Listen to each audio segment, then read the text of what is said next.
అంటే మీరు ఉన్నా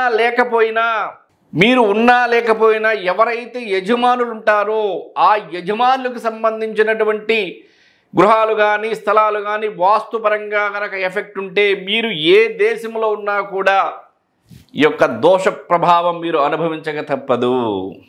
కాబట్టి వాస్తుని నిర్లక్ష్యం చేయకండి. ఈ గృహానికి సంబంధిస్తే ఆగ్నేయం లోపించింది,